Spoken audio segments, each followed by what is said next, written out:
Alright, hello friends, family, and just nosy people. I am doing this video to clear up a couple things because I've had a lot of people ask me a lot of questions about gastric bypass and how I lost all this weight and blah blah blah whatever. So, here goes nothing. I had gastric bypass January 22nd. I was 317 pounds. I had high blood pressure. I was pre-diabetic. I had gastrointestinal reflux disease. I was put on Pepcid because I had the beginning of stomach ulcers, and I was just overall unhealthy. Like, I would run upstairs and be like and then go eat a double cheeseburger.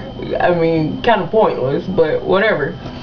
So I went to my doctor. I was having really bad knee problems, and I asked them about the surgery. It had already been offered to me twice in Texas, and I turned it down because I was like, I can do this by myself, I can lose it. I had hormone problems and all sorts of stuff that go along with it. So my doctor explained it like all my fat cells were like they had super glue to them, and so even though I worked out, even though I tried to eat right, I just wasn't gonna lose the weight. And I'm gonna be honest, y'all, I like food. I've always liked food. I grew up in the country. Pulled pork, whoop whoop dad, whoop whoop, because dad made pulled pork last time I was down there and it was delicious. God, sweet stuff. I bake cakes, y'all know that.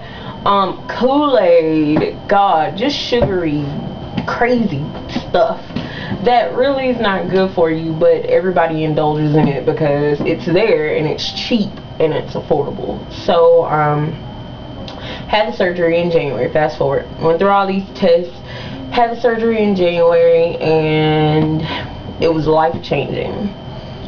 For about 2 weeks I couldn't eat anything solid. Everything had to be liquid or pureed, or just it had to be able to be sucked through a straw, and I couldn't drink through a straw because I would have sucked up too much too fast. I stayed in the hospital like 2 days after it came home.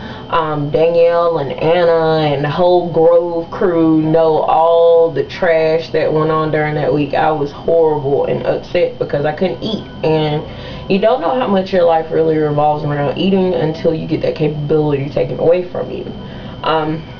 And then for about 2 more months I was on soft food like chicken salad and eggs, scrambled eggs, and just water, lots of water, lots of water, lots of water. Wasn't hungry at all. And then I oh, lost my train of thought for a second, sorry. Then I had after those 2 weeks I had probably about 3 to 4 weeks of just getting reacclimated to food, to regular foods. I can eat now probably about a cup of food per sitting. Before I could eat maybe a fourth of a cup, a half of a cup, and it's slowly gone up. And now I have to watch myself because as time goes on, your stomach is a muscle and it stretches and you can eat a lot more. So I try to make sure I fill up on a lot of high protein stuff because you have to have a lot of protein in. Hold up. Sorry, that's my jam. I don't know if y'all can hear it. That's Flowetry, but those are my jams. But I had the surgery, and that's how I've lost the weight. A lot of people thought I just did it by myself, and a lot of people think I took the easy way out by having gastric bypass. But you don't understand that gastric bypass isn't the miracle thing. Like, in order for you not to suffer, you gotta work. So, like, I don't have a lot of extra skin like you see a lot of people have because I started lifting weights, and my stomach is actually getting kind of flat because I do crunches and I go to the gym and I try to make sure I get all my water in. I'm really bad about my vitamins, but I try to get them in. I really, really do. I had to get gummy vitamins, but it's not the easy way out. It's actually very hard because you're very limited to the things that you can do, and not the things you can do, but the things you can eat, because it opens windows to a whole lot more things you can do. I can do so much more than I was ever able to do. I can go run on a treadmill and not be about to pass out. I live on the 4th floor of my dorm, and yeah, I can come up and down the steps. As a matter of fact, I do about 4 or 5 times a day.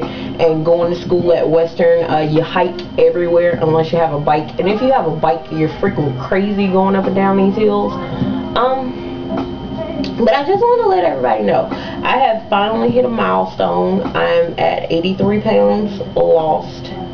I think it's 83. Yeah, I'm at 82 or 83 pounds lost. I said I was going to do this video when I got to 75 pounds, but I kind of just let it slip. I was being lazy and school came in. But I am enjoying life. I'm loving life right now. This is just really fun, and it's really a new opportunity for me, and I thank God that I had another opportunity, because a lot of people get on the table and have the surgery and die on the table, or die 30 days after the table. I mean, you have to sign a paper saying that you know you have the possibility to die. I no longer take blood pressure medication. I no longer have knee problems as bad, but my knees are going to be bad regardless of the ones in my family. No longer have those problems. No longer have heart problems. No longer have migraine headaches. I do still have reflux, but that runs in my family, I found out, but it's nowhere near as bad as it used to be. I suggest if you're looking into the surgery, not that any of y'all up here on Facebook are going to be looking into it, but on YouTube, I'm posting this on YouTube too, I suggest if you're going to be looking at having the surgery, to really research it, obesityhelp.com, because I was obese, and I think according to my BMI, I might still be obese. While I'm doing this, I'm going to be looking that up. But look it up, research it, talk to your doctor, and see what they have to say, because this may not be the option for everybody. I'm 25. A lot of people told me I should have had lap band instead of having gastric bypass. I saw lap band as the easy way out, because you get to eat everything. I cannot tolerate a lot of sugar. I might have a small stroke, a little seizure or something if I have too much sugar. But this is what's real about this whole situation. Yeah, I'm still considered to be obese, but before I had surgery, I was considered to be super morbidly obese.